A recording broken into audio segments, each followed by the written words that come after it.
On a rainy night in the city, a billionaire CEO thought his wealth and power could shield him from danger. But the truth is, sometimes the smallest voice carries the greatest strength.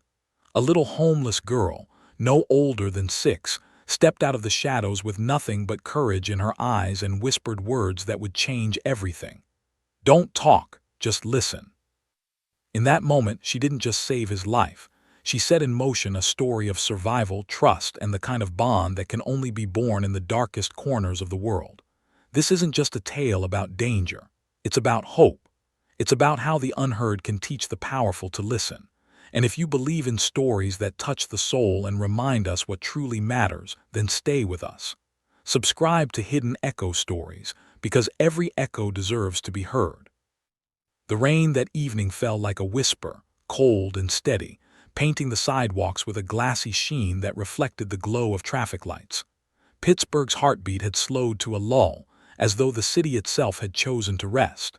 Steam rose from the grates, curling into the night air, and far off, the rumble of a freight train echoed like a memory no one had asked for.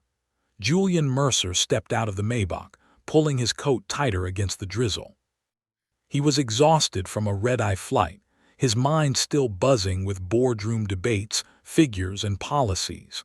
But what awaited him outside the Mercernet Tower was not another contract or investor's question. It was fate, wearing the fragile face of a child. At first he thought the voice had been imagined, a small, soft call almost too quiet to believe. "Don't talk, just listen." His steps faltered. He turned, scanning the shadows, and that was when he saw her. A little girl stood a few feet away, her yellow raincoat clinging to thin arms, hair dripping across her face. She was trembling from the cold, but her eyes were steady, watching him with a sharpness that seemed older than her years. 6, maybe 7 at most. And yet she spoke like someone who had learned the weight of silence. Her arm lifted, pointing toward the loading dock. Her voice was low but urgent. "Red hat, he followed your car." Julian felt his stomach drop. He turned, barely catching the flicker of movement before the world exploded into motion. A man lunged from the shadows, knife flashing beneath the streetlight. Julian's reflexes were too slow, but the girl's hand was not. She tugged his sleeve with surprising force, pulling him just out of reach. The blade tore through his coat, missing flesh by inches. The sound of alarms filled the alley as his driver slammed the panic button. Sirens shrieked, and the would-be attacker fled into the darkness, swallowed by the rain. Julian stumbled back, his pulse roaring in his ears. When he looked down, the girl was still clutching his sleeve. Her grip was small but firm, as though she had anchored herself to him. "What is your name?" Julian asked, trying to steady his voice. The girl hesitated, then whispered, "Nora." He crouched, meeting her eyes. "Nora, are you hurt?" She shook her head, but her gaze darted nervously to the street. "No hospitals, no police." The words sounded rehearsed, almost like a rule she had repeated to herself countless times. Before Julian could ask why, the red and blue flash of approaching lights filled the alley. The girl flinched, her body stiff with instinct. And then she ran. Nimble, silent, gone before he could even call her back. All that remained was a single piece of red yarn caught on a rusted hinge, swaying in the wind like the fragment of a warning. Julian held it in his palm, damp and frayed, wondering how a 6-year-old child could save him when all the systems of security, wealth, and technology had failed. 2 nights later, the city had moved on, but Julian had not. From the 43rd floor of his office, he stared at the skyline, but what reflected back at him in the glass was distraction, not power. He had reviewed numbers, checked reports, and signed off on deals, but the image of Nora haunted him. Her soaked hair, her steady eyes, the way she vanished like a ghost who knew all the escape routes the world could offer. "You are quiet today," his assistant Lena remarked, setting a mug of coffee beside him. Julian accepted it absently. "You remember the girl I told you about, in the alley?" Lena raised a brow. "You mean the one you mentioned more than quarterly earnings?" "Yes." He leaned forward, his voice tight. "I need to find her." Lena exhaled, tapping her tablet. "A homeless child, she could be anywhere, she probably does not want to be found." But Julian shook his head. "She saved my life, I owe her more than that." Lena studied him for a moment, then finally nodded. All right, where do we start? That night, Julian traded his tailored suit for a black hoodie and jeans. With Lena at his side, he walked through the city's forgotten streets, neon lights flickering above cracked sidewalks, rain turning alleys into rivers. They checked shelters, diners, bus terminals, but no one had seen a girl in a yellow raincoat. Hours passed, frustration mounting, until Lena suddenly stopped him near a crumbling scaffolding. There, she whispered. Curled up on a flattened piece of cardboard was a small figure, yellow raincoat unmistakable. Nora looked up as if she had been waiting for them. Her face was smudged, her hands gripping a folded bus schedule like it was treasure. Julian knelt, his heart aching. Nora, he said softly. She studied him with guarded eyes. I told you not to call anyone. I did not, Julian replied gently. No police, no press, just me. She eyed Lena suspiciously. Who's she? My assistant. She is kind, smarter than me. For a brief second, Julian thought he saw the shadow of a smile flicker across Nora's face, but it vanished as quickly as it appeared. She looked past them, her small voice trembling. I saw him again, red hat by the blue dumpsters. He watches cars, he waits. Julian felt the chill settle deep in his chest. Nora was not just frightened, she was observant. She remembered details that most adults would have ignored. You remembered all that? Lena asked, incredulous. Nora's reply was quiet but unshakable. I always remember. That is how I do not disappear. Julian crouched lower, lowering his voice. I can help. Food, a warm bed just for one night. Nora shook her head fiercely. He sees everything. If I stay, he finds me. She was 6 years old, but her words carried the weary logic of survival. Julian reached into his pocket, pulling out a business card. If you are ever scared, truly scared, go to the Mercenate building. Give this to the front desk. They will bring you to me. Nora accepted it reluctantly, slipping it into her pocket. What is on the other side? She asked. Julian flipped it over. Nothing, she nodded. Good, less to trace. Her eyes were too sharp, too knowing for a child her age. And then, before he could speak again, movement flickered at the end of the alley. Someone turned away, a phone camera glinting in the dark. When Julian turned back, Nora was already gone, leaving only the fluttering page of her bus schedule behind. That night, Julian sat in his apartment, staring at the city through floor-to-ceiling windows. He thought of the girl's small hand pulling him from death, of her whispered words. Don't talk, just listen. The city's smartest grid had failed to protect him. His wealth had failed to shield him. But a child no one noticed had heard what no machine ever could. And he knew one truth with absolute certainty. He had to find her again. Julian Mercer was not a man easily unsettled. He had faced the harsh scrutiny of investors, the cutthroat world of technology markets, and the relentless pressure of running one of the most powerful companies in the country. But none of that compared to the unease that gnawed at him now. It was not numbers or contracts keeping him awake. It was the memory of a child's voice in the rain, the weight of her words, the haunted look in her eyes. Nora had saved him, then vanished like smoke, and every instinct told him that her story was not finished. 2 nights after their second encounter, Julian stood once again at his office window. His reflection stared back at him, but it was no longer the composed mask of a billionaire. Beneath the tailored suit and sharp lines of his jaw, there was distraction, fatigue, and something far more dangerous, emotion.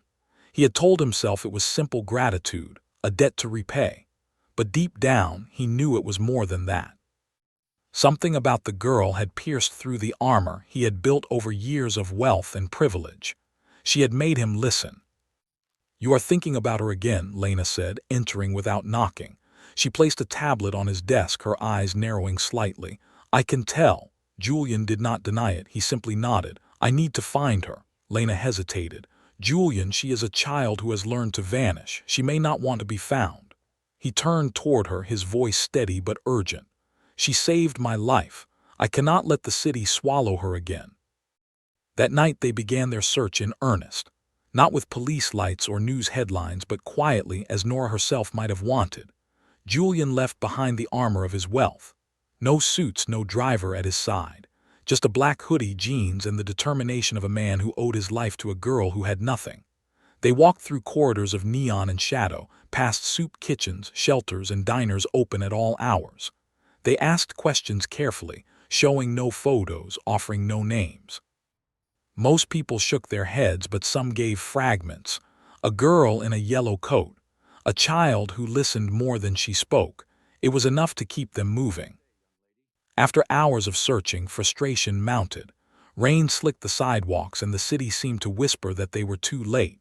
But then, under the scaffolding of an abandoned furniture store, Lena stopped short. Her hand tightened on Julian's arm. "There," she whispered. Julian followed her gaze and his heart clenched. Curled on a piece of cardboard, knees pulled to her chest, was a tiny figure. The yellow raincoat was unmistakable. Julian approached slowly, not wanting to frighten her. "Nora," he said softly. Her head lifted, and for a moment he thought she might run, but she did not. Her eyes were wary but steady. "I told you not to call anyone," she whispered. Julian knelt, lowering himself to her level. "I did not. No police, no cameras, just me." She looked past him at Lena. "Who is she?" "My assistant," Julian replied gently. "She is kind, smarter than me." Nora's gaze drifted back to him. "I saw him again. Red hat near the blue dumpsters. He waits for people to get out of cars." Her words cut through the night like a blade. Julian felt his pulse quicken. This was no random fear. She had seen him, remembered him, every detail. Lena stared in disbelief. "You remembered all that?" Nora's reply was quiet but unwavering. "I always remember. That is how I do not disappear." Julian's throat tightened. He wanted to promise her safety, to tell her that she would never have to run again. But promises meant little in a world that had already failed her. Instead, he reached into his pocket and offered her a card. "If you are ever scared, truly scared, go to the Mercernet building. Hand this to the front desk. They will bring you to me." Nora took it carefully, studying it as though it might carry a hidden trap. "What is on the other side?" she asked. Julian turned it over. "Nothing," she nodded, satisfied. "That is good, less to trace." Her voice carried a sharpness that should have belonged to someone older, someone hardened by years. Yet she was only 6. And then, before Julian could say more, a glint of light caught his eye. Someone at the far end of the alley turned away quickly, the reflection of a phone camera betraying them. When Julian turned back, Nora was gone again. Silent, swift, a shadow in the rain. That night Julian barely slept. He thought of her words, her fear, her astonishing ability to notice patterns. He remembered the way she described sounds, the clank of metal, the horn of a train, the rhythm of footsteps. It was more than memory. It was survival written into the fabric of her being. She listened because the world had given her no choice. 2 days later she appeared again, not on the street but in the Mercernet lobby. The receptionist had called up to his office, her voice uncertain. "Sir, there is a child here. She has your card." Julian's heart raced. He hurried downstairs, and when the elevator doors opened, there she was. Damp hair plastered to her forehead, oversized hoodie hanging off her small frame, eyes scanning every shadow. She held herself like a soldier in enemy territory, but she wore the hoodie he had left beneath the scaffolding.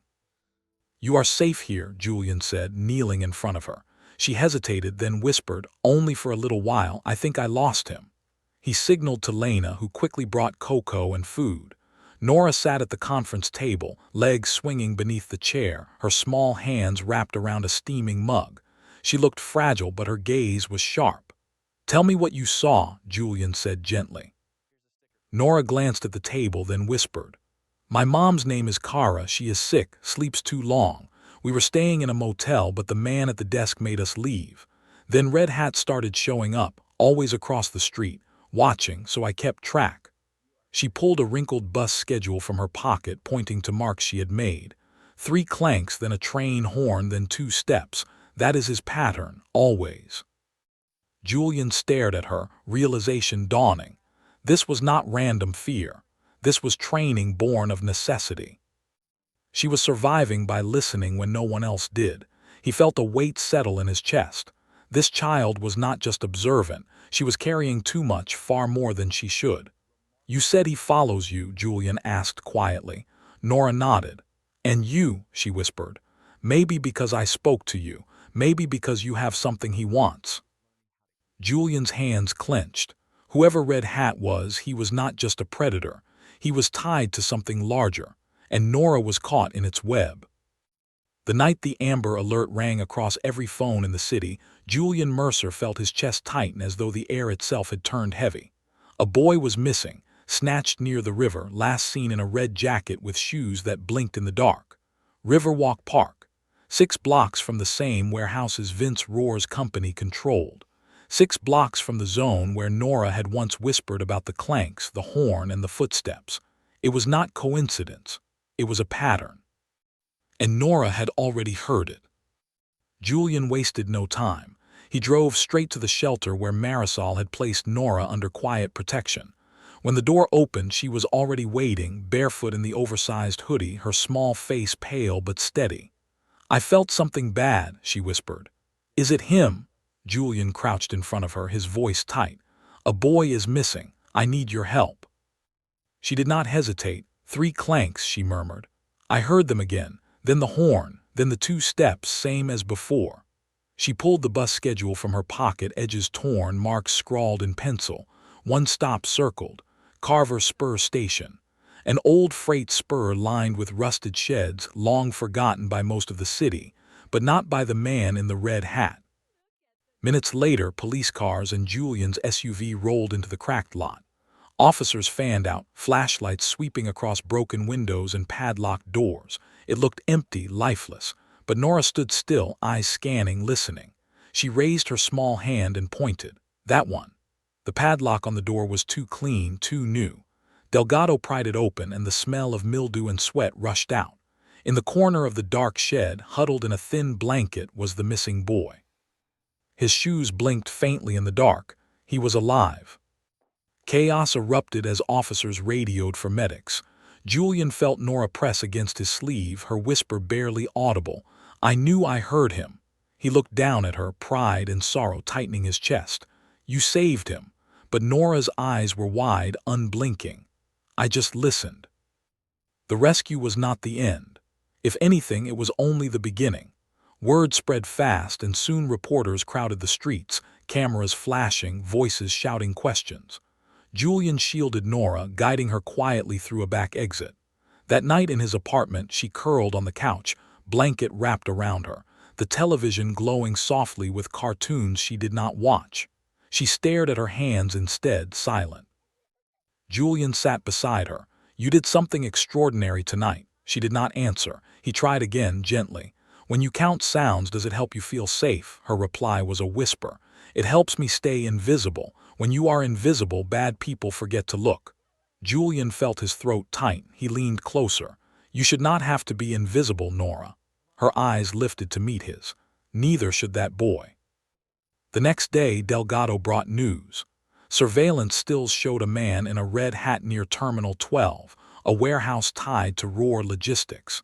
The pieces were falling into place, but Nora was still in danger. Every instinct told Julian that the web was wider than one man.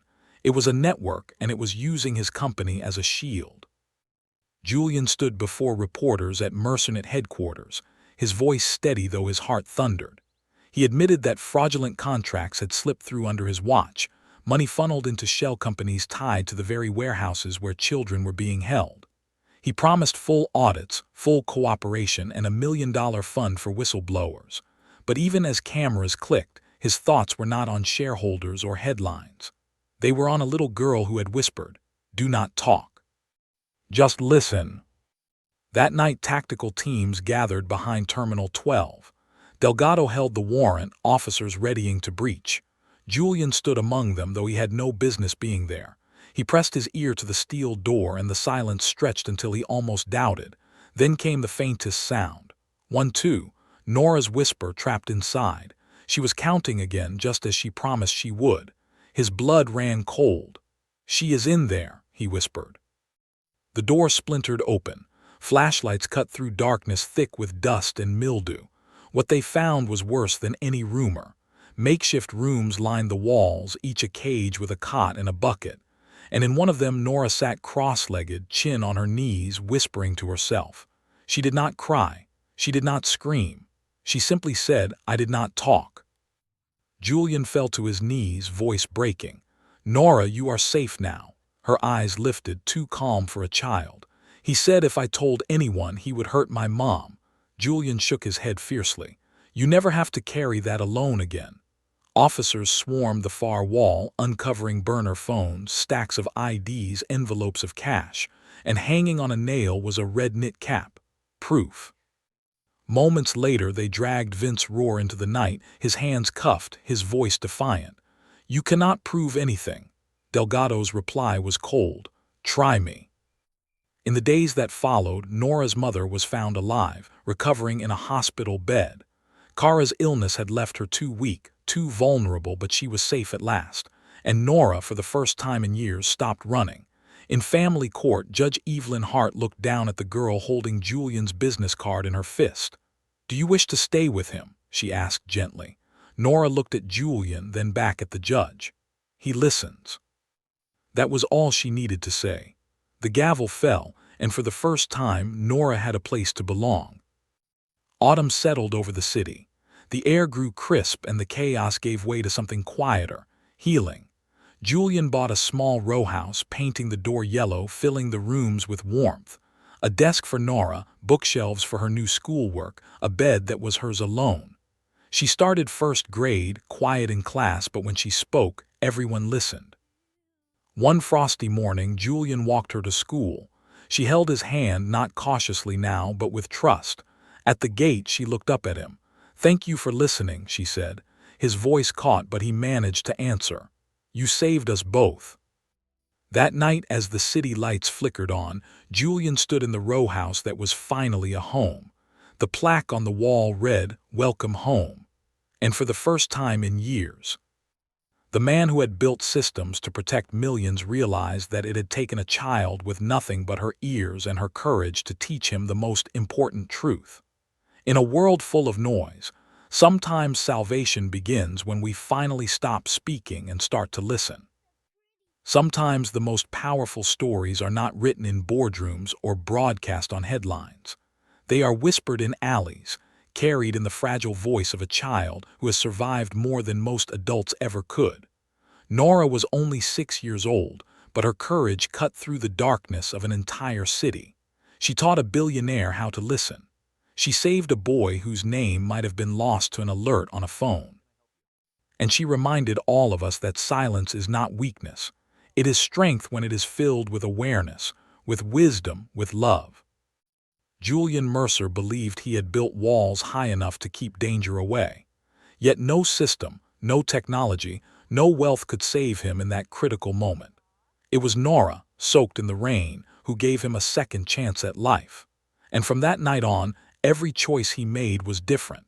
He began to measure success not by contracts or numbers, but by how many voices were finally being heard. This story is not just about a man and a girl.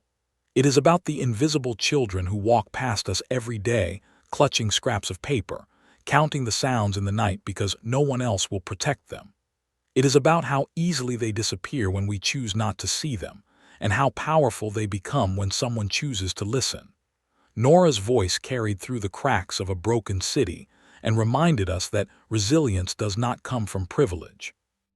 It comes from survival, from love, from hope that refuses to die. And maybe that is why this story matters so deeply. Because in the end, we are all asked the same question. Will we ignore the quiet voices, or will we stop, listen, and let them change us? Here at Hidden Echo Stories, we believe that the echoes of voices like Nora's deserve to be heard. We share these stories not because they are dramatic, but because they are true to the human heart. They remind us that compassion can be found in unexpected places, and that even in the darkest night, one whisper can light the way. If this story touched you, if it stirred something in your heart, then join us. Subscribe to Hidden Echo Stories. Stay with us as we bring you more journeys of survival, courage, and healing. Because every hidden echo deserves a voice, and every voice has the power to change the world.